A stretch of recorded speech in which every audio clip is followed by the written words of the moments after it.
सरकार ने किया विद्या संबल वालों के साथ धोखा। मासिक मानदेय 45,000 से घटाकर के किया 40,000। दोस्तों, आप देख रहे हैं आपका अपना यूट्यूब चैनल जीके क्लासेज 1972 और मैं आपके लिए लेकर आया हूं विद्या संबल योजना से जुड़ी हुई लेटेस्ट अपडेट। ये आप देख सकते हैं, ये वित्त विभाग का जो है आदेश है 7 अगस्त 2023 का। और ये किससे रिलेटेड है?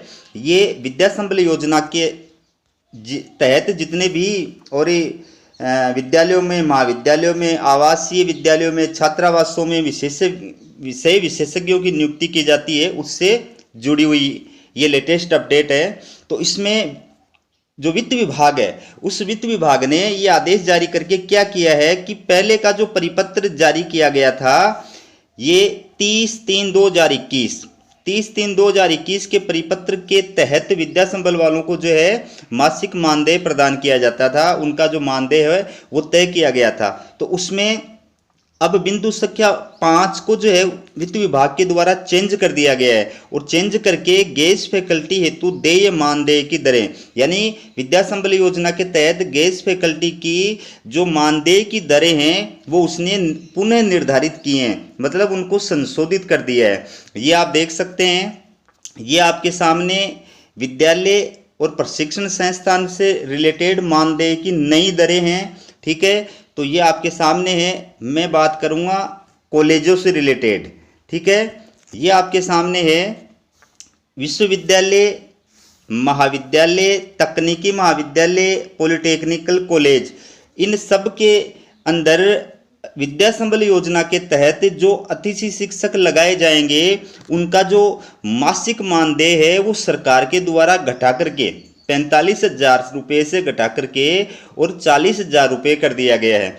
ये आप देख सकते हैं, ये सहायक आचार्य यानी असिस्टेंट प्रोफेसर का प्रतिकालांश जो मानदेय है वो तो वैसा का वैसा है जो पहले था। ठीक है, 2021 वाले आदेश में था कि प्रतिकालांश 800 रुपये इनको भुगतान किया जाएगा, ये तो सेम है। लेकिन यहाँ पर जो अधिकतम मासिक मानदेय था उसको चेंज कर दिया है। अब इसमें क्या प्रावधान कर दिया है कि अधिकतम साप्ताहिक जो घंटे हैं वो वित्त विभाग के द्वारा निर्धारित कर दिए गए हैं कि आप एक सप्ताह में अधिकतम 14 घंटे ही जो है ले सकते हैं, यानी 14 कालांश ही आप एक सप्ताह के अंदर अधिकतम ले सकते हैं।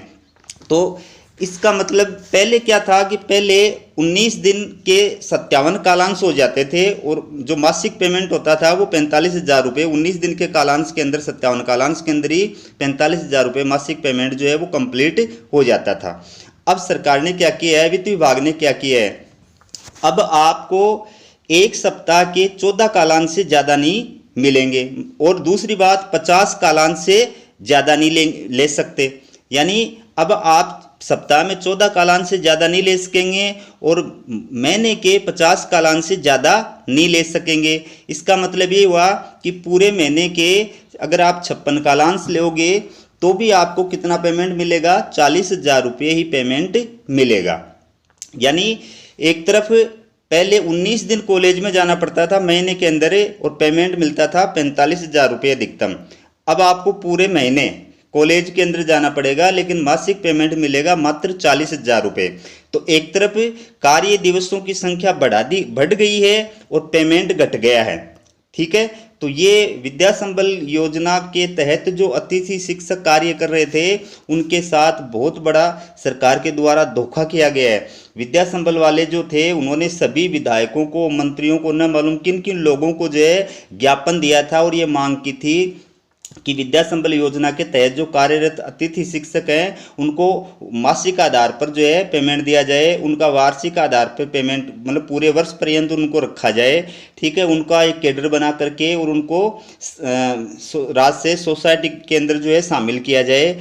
तो ये सारी जो मांगे थी ये धराशायी रह गई और विद्या संबल योजना के अंदर कार्य करने वाले अतिथि शिक्षकों के सपनों पर ये जो है कुठाराघात हो गया कि सरकार तो एक प्राइवेट जो है कॉलेज के डायरेक्टर की तरह पेश आ रही है कि जहां पर पेमेंट बढ़ाने की बात तो दूर रही, पेमेंट जो है मासिक मानदेय जो है वो घटा दिया। आपको पूरे महीने कॉलेज जाना पड़ेगा लेकिन पेमेंट आपको 45 के बजाय 40,000 रुपये मासिक जो है प्रदान किया जाएगा। तो ये वित्त विभाग के द्वारा जो है आदेश जारी किया गया है, जो कि विद्या संबल के लिए आज का दिन जो है बहुत दुखद है, काला दिन भी इसके लिए मैं कह सकता हूँ। तो इसमें आगे देखिए, प्रति सप्ताह लिए जाने वाले अधिकतम कालांश की सीमा निर्धारित की गई है। प्रशासनिक विभाग द्वारा अपने स्तर पर इससे कम कालांश में भी पाठ्यक्रम पूर्ण करवाया जा सकता है। प्रत्येक 50 कालांश पर उन्हें मानदेय का भुगतान किया जाए। साथ ही कार्य पूर्ण होने पर अंत में जितने कालांश कार्य किया है, यानी 50 कालांश से कम होने की स्थिति में उतने कालांश का भुगतान भी किया जाए। तो आप अधिकतम मासिक जो कालांश है एक महीने में, आप 50 कालांश से ज़्यादा नहीं ले सकते। 50 कालांश से अगर कम आपके हैं तो ही आपको अतिरिक्त कालांश का जो है वो भुगतान किया जाएगा। बाकी एक महीने के अंदर 50 कालांश से ज़्यादा आप नहीं ले सकते। इसका मतलब ये सीधा सीधा कि आपको आपका जो मासिक मानदेय है वो 40,000 रुपये से अब ज़्यादा नहीं हो सकता। ठीक है, तो ये विद्या संबल योजना के साथ सरकार ने बहुत बड़ा धोखा किया है।